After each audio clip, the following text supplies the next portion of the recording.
Welcome to another episode of Burning Briefs. I'm your host, Class. This is my co-host, Mr. J. And today, we decided we want to talk a little bit about a friend of ours. He passed away this month in April. And I was real sad because he was so young and, you know, he was loved by a lot of people. But we're not going to talk about the tragedy. We're going to talk about him. We're going to talk about who he was as a person to us, just for a little bit, because we wanted you guys to know what he meant to us. Like, being realistically speaking, for me, he'd be my homie today. Like this guy right here. We've been friends for a very, very long time. All right, over a decade. Okay, and it's because we have this connection. We're loyal to each other. We have love for each other, and at the same time, we respect each other. And Chewy was that type of guy. Very honest dude, like a straight shooter. In my book, he didn't like talking crap about nobody. Yeah, no. And I remember when I used to, like, I'd be like, I had a mouth on me back in the day. If you knew me back then, I'd be like, man, you know, and I'd be saying all kinds of crap, and he'd be right there going, and I'd be like, what do you think, man? And he would be like, I don't want to. I got nothing. No. He's just like, it's not my business. It's not my thing. I'm not gonna get involved. He was a dork. Yeah. That's for damn sure. Big anime fan. Yeah. We've been to his house before. Man, when he threw parties, though, it wasn't like... Look, you guys might see parties like high school parties you've seen in movies, where there's all this, like, kitchen and people drinking, and there's, like, kegs somewhere, and all these girls are drunk going, woo, I'm so drunk! Yeah. We didn't have those. We had straight-up barbecue vibes. Those are rich people parties. Yeah, you know, I actually went to one of those ones. Like, I went to after I got out of high school, though. Like, somebody invited me to go to something. I was like, all right, cool. Yeah. Went to a high school party. And one of those popular ones, and I didn't miss out. It was weird as hell. There was this one white woman who was in a dress, and all she was doing was grinding up on this wooden pole. I guess she was trying to signal somebody to come join her. But I was just like, what is this? And then you just see a whole bunch of football players getting high, and I'm just like, what is this? This is what I was missing in high school. I was like, I'm good. so like, but with Chewy's parties, it wasn't like that. They were chill. It was just table, a bunch of chairs, a bunch of friends, soda, food, and we just had a good time.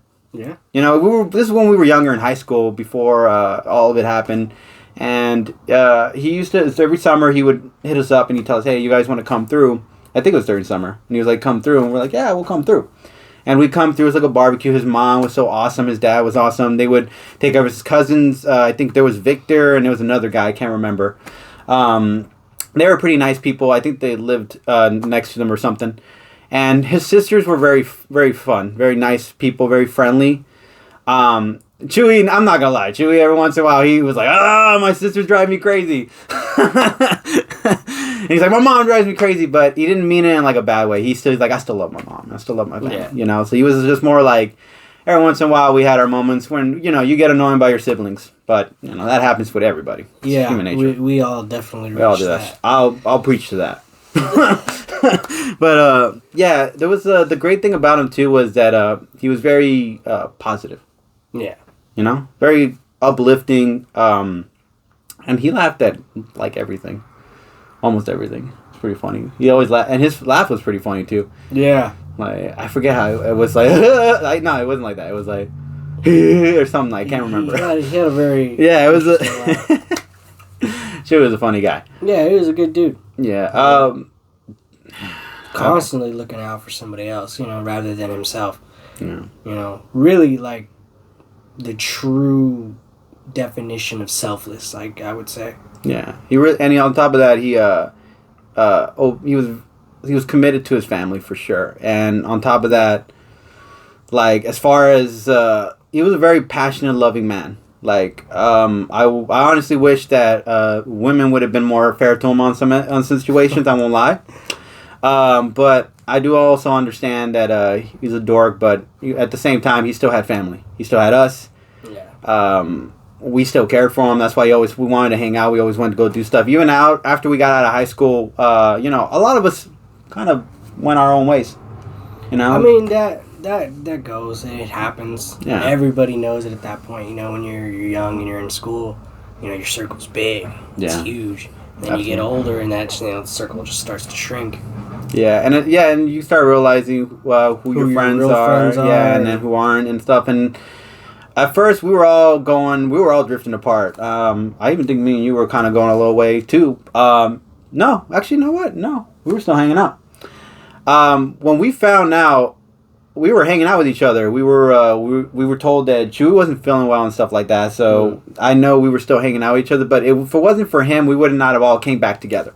Yeah. This one time we're obviously all had a different point of view now at this point in our age, but like, because I brought people to my party and people had different points of view about certain things, but at the same time, like, it was nice to know that we could come together even though we haven't seen each other in a cool minute and, you know, reminisce about good stuff about him and the fact that he was such a stand-up dude too was amazing. Like, if it wasn't for him, I wouldn't have gotten my confidence, to be honest. Like, I used him to not used him, but I kind of like if it wasn't for him trying to come to me and asking me like, hey, you know how you do this, and me just like pretending in my head like, oh, I know what I'm doing, I would have never done certain things. Like the one time I got my first phone number, like my very first phone number, it was crazy. I was at the park with him and I told him, you gotta go hit on a girl. Like, I told him, go talk to a girl. Just go say hi, how you doing?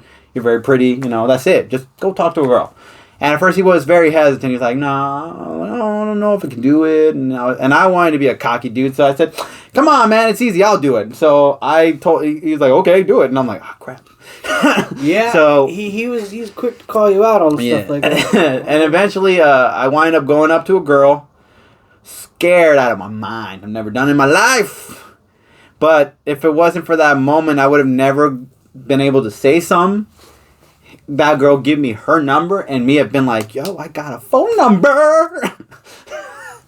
It's not even the only time he did that to me. The other time was that, sadly, there was this girl at Del Taco. It was summertime. We're all chilling.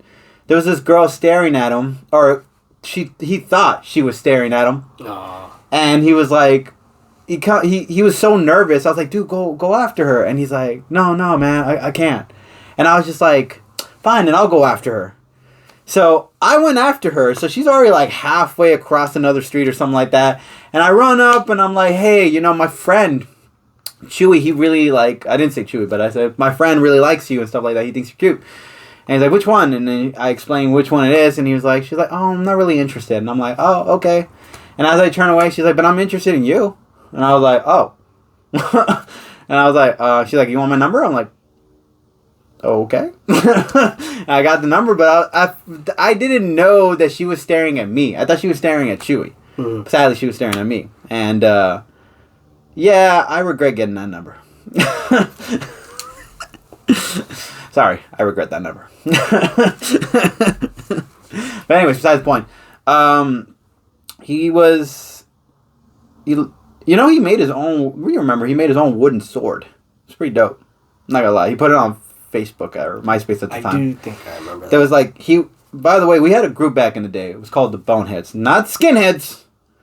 We were the Boneheads, like dummies. We didn't really thought about the name, but apparently Boneheads means skinheads in another form, which we did not know that. But we used to walk around with these little these bands? Wristbands. Wristbands, there you go. And then it would have a symbol of a skull on it. We started with a few of us, and then we started expanding our group. And Chewy was one of the guys who had to go and endure the very first Hell Week. Yeah. Hell Week was like our Navy SEALs Hell Week, you know? Like, it was like you had to go through... There was a hazing. Yeah, we had to pick on him and do all this stuff and make him do stuff, and it was so... I realized it was okay. It wasn't as fun as I thought it'd be, but at the same time, it was interesting that we did, and he went through all of them. He powered through all of them. And eventually he's got his wristband. And there's a photo of him holding his wristband like this. I think this way or this way. And it's with the skull that we had, and it's the sword. Or no, now he switched it to some blue wolf, I think. It was like this blue wolf thingy. He had like this metal wolf claw looking thing, or a ring that had like a wolf fang or something. It was weird. I don't know why I remember all this stuff. But... Oh, and we gave him the nickname Chewy. Well, I sadly gave him the nickname Chewy. Yeah, you did. Yeah, I did. My bad. A couple of people that like really knew him and really knew what his name was, they're just like, why do you guys keep calling him that? Yeah. And the reason why I called him that is because, well, you know, Chewy was a little hairy. And he actually took the punches, to be honest. He didn't really, like, take it as, like, well, you're messed up, man, or anything like that. He never really gave me a hard time about it. He actually he always embraced kind it. of rolled with it. Yeah. You know, if you made fun of him too much, you know, he'd make fun of you back. Yeah, that's the thing I loved about Chewy is that he didn't take, he embraced the name without thinking, like, oh, this is an insult at this point. At some point, he just thought of it like, oh, you know, it's my name. It's cool. I got my own name. They used to call me Cripple because I had this arm brace or something like that. Something like that. Yeah, it was. I think I broke my arm practicing during wrestling with my brother, which was stupid. But at the time, yeah, I did hurt my arm, and they were calling me Cripple for a while. You always gonna get nicknames. let's just be real. You're always gonna get a nickname. You know, or you may get, if you didn't get a nickname, you should get a nickname. But anyways, what else? He was a great guy. Love him. I miss him. Yeah. He would still be here with us here and now. He'd probably be doing the show with us. I mean, if he wasn't camera shy. Most likely. Most likely he might be, but for sure. At the same time, stand-up dude, and I just wanted to show some love to the family, the Cisneros family. I want you guys to know that he's not forgotten. That's why I still wrote a song about him. You know, that's why we're talking about him now. Because he's still an amazing guy. He still influences my life. I know he influences your life. And we'll see you another day. Anyways, I guess we'll leave it on that note. If you guys enjoyed this, I guess if you guys enjoyed this, please leave a comment showing some love and appreciation to the Cisneros family. They would really appreciate it, I'm sure. And we'll catch you guys later. Peace.